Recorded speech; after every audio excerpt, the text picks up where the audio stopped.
بسم اللہ الرحمن الرحیم۔ السلام علیکم ورحمۃ اللہ وبرکاتہ۔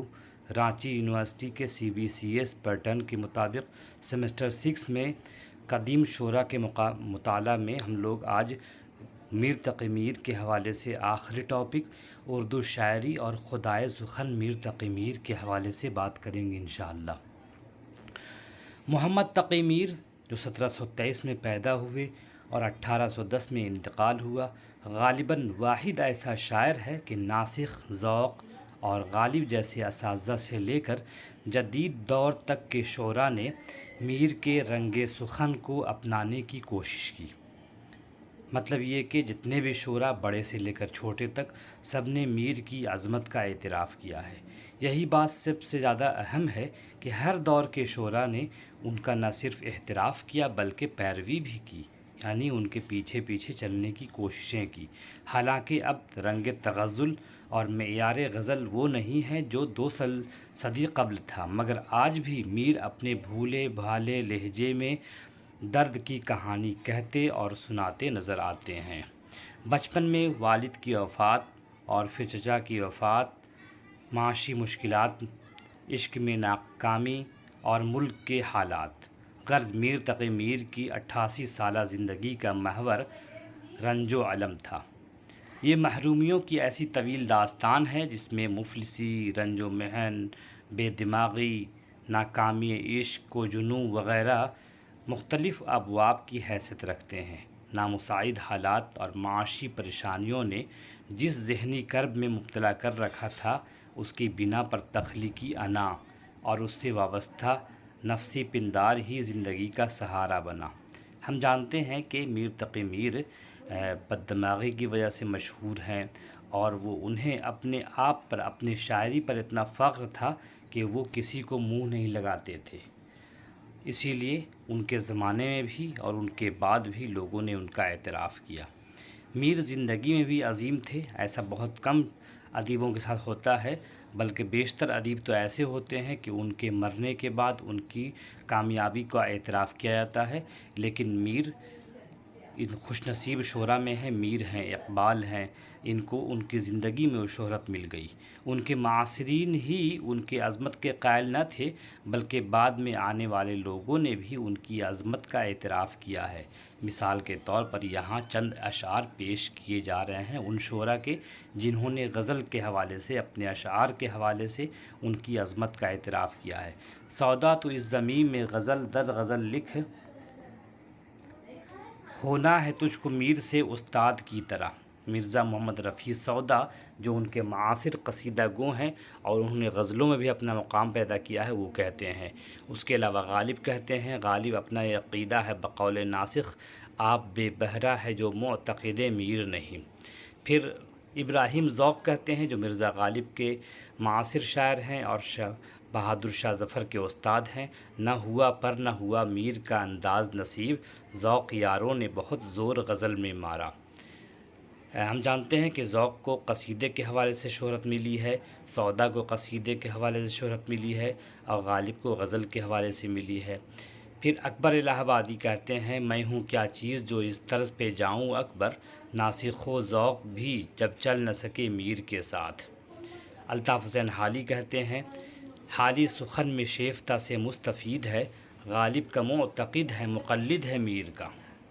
پھر حسرت موہانی کہتے ہیں، شعر میرے بھی ہیں پردرد و لیکن حسرت، میر سا شیوہ گفتار کہاں سے لاؤں۔ اس کے بعد ابن انشا کہتے ہیں، ایک بات کہیں گے انشا جی، تمہیں ریختہ کہتے ہو عمر ہوئی، تمہیں ریختہ کہتے عمر ہوئی، تم لاکھ جہاں کا علم پڑھے، کوئی میر سا شعر کہا تم نے۔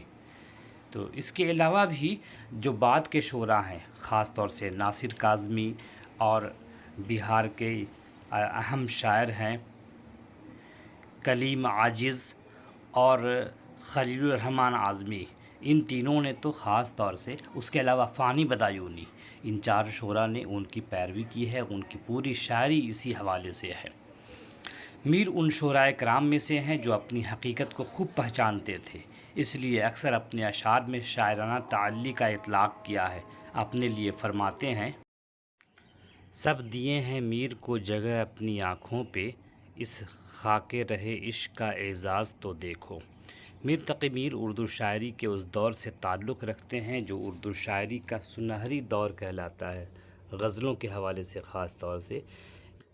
یہ اردو شاعری کی خوش نصیبی ہے کہ اس کو میر جیسا صاحب طرز، صاحب اسلوب اور غم کو آفاقیت بنانے والا شاعر نصیب ہوا۔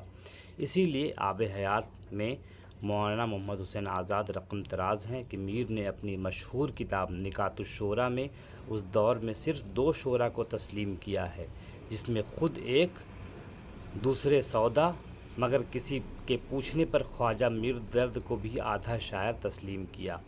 سارے عالم پہ ہوں میں چھایا ہوا، مستند ہے میرا فرمایا ہوا۔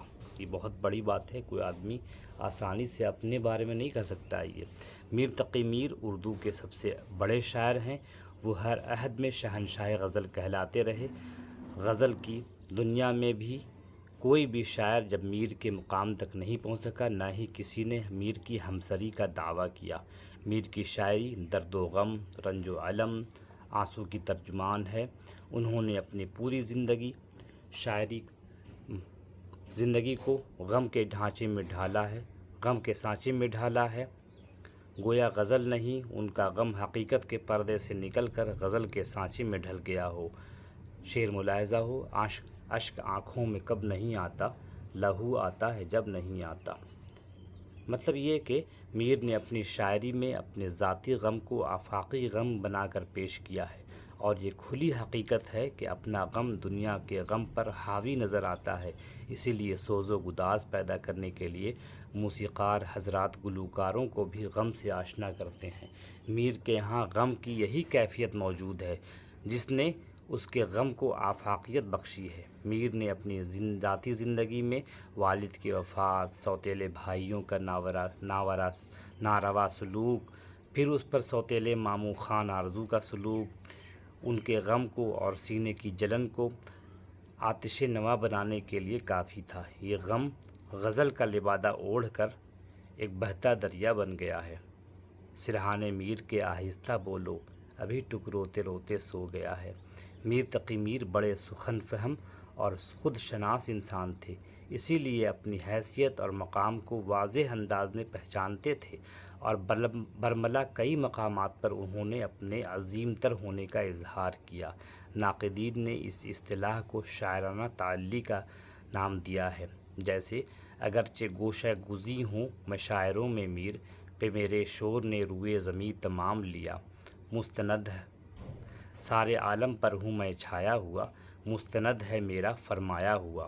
باتیں ہماری یاد رہیں پھر باتیں ایسی نہ سنیے گا، پڑھتے کسی کو سنیے گا تو دیر تلک سر دھنیے گا۔ میر دریا ہے شعر سنے زبانی اس کی، اللہ اللہ رے طبیعت کی روانی اس کی۔ سید عبداللہ اپنی مشہور تصنیف نقد میر میں لکھتے ہیں، اگر میر زمانے کی تاریخ نہ لکھی جاتی، مطلب میر کے زمانے کی تاریخ نہ لکھی جاتی تو میر کی شاعری پڑھ کر ایک گہری نظر رکھنے والا اس زمانے کی تاریخ مرتب کر سکتا تھا۔ آب حیات میں مولانا محمد حسین آزاد نے خوب جملہ لکھا ہے کہ اگر کوئی دلی کی تاریخ پڑھنا چاہے تو وہ دیوان میر پڑھ لے۔ میر کا زمانہ سیاسی زوال، اقتصادی بدحالی، معاشرتی افراتفری اور اخلاقی انحطاط کا زمانہ تھا، اسی لیے انہوں نے ان مخصوص حالات کو گویا اپنی غزلیات کے سانچے میں ڈھال دیا ہے۔ شعر ملاحظہ ہوں بلکہ اشعار دلی کے نہ تھے کوچے، اوراق مصور تھے، جو شکل نظر آئی تصویر نظر آئی۔ میر صاحب زمانہ نازک ہے، دونوں ہاتھوں سے تھامیے دستار۔ اس میں کوئی شک نہیں کہ میر اردو ادب میں غزل کے سب سے بڑے استاد شاعر ہیں، اور ہر دور میں ان سے متاخرین نے فیض اٹھایا ہے۔ ویسے تو میر نے مختلف اصناف سخن میں طبع آزمائی کی ہے، لیکن غزل میں ان کا رتبہ سب سے بلند ہے۔ سچ یہ ہے کہ تغزل جس کامیابی اور خوش اسلوبی سے میر نے نبھایا ہے، وہ انہی کے حصے کی بات ہو گئی ہے، یا یوں کہیے کہ غزل ان کا مزاج بن گئی تھی۔ احساس کی شدت، تجربے کی گہرائی، مضامین کی شدت، آلام روزگار اور غم عشق وغیرہ وہ خصوصیات ہیں جس نے میر کو شہنشاہ غزل اور غزلوں کا امام بنا دیا۔ ہم جانتے ہیں کہ میر کو غم و الم کا رنج و غم کا شاعر کہا جاتا ہے۔ اس کی پیروی کرنے والوں میں سب سے بڑا نام ہے فانی بطایونی۔ فانی بطایونی کو یاسیات کا امام کہا جاتا ہے۔ اس کے علاوہ ان کا اصلی نام ہے شوکت علی خان فانی بطایونی۔ اس کے بعد ہیں خلیل الرحمن اعظمی، جن کی مشہور کتاب ہے اردو میں ترقی پسند ادبی تاریخ۔ وہ خود شاعر تھے اور تنقید نگار بھی تھے۔ علی گڑھ مسلم یونیورسٹی کے شعبہ اردو سے ان کا تعلق تھا۔ اس کے بعد تیسرا نام ہے سید ناصر رضا ناصر کاظمی، 60 کے دہائی میں، اور اس کے بعد جنہوں نے اردو شاعری کو وقار بخشا اردو غزل کے حوالے سے بہت عام الفاظ میں، اس کا نام ہے ناصر کاظمی۔ اس کے بعد آخری شاعر ہیں کلیم عاجز۔ کلیم عاجز نے بھی میر کی زمین میں ان کے حوالے سے اپنی پہچان بنائی ہے، اور میر کے حوالے سے ہی ان کی بنیادی پہچان ہے۔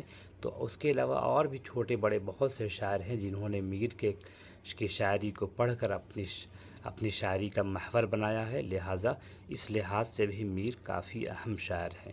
اگلے ویڈیو میں ہم لوگ ملیں گے خواجہ میر درد کی غزل گوئی کے حوالے سے۔ تب تک کے لیے اجازت دیجیے، خدا حافظ۔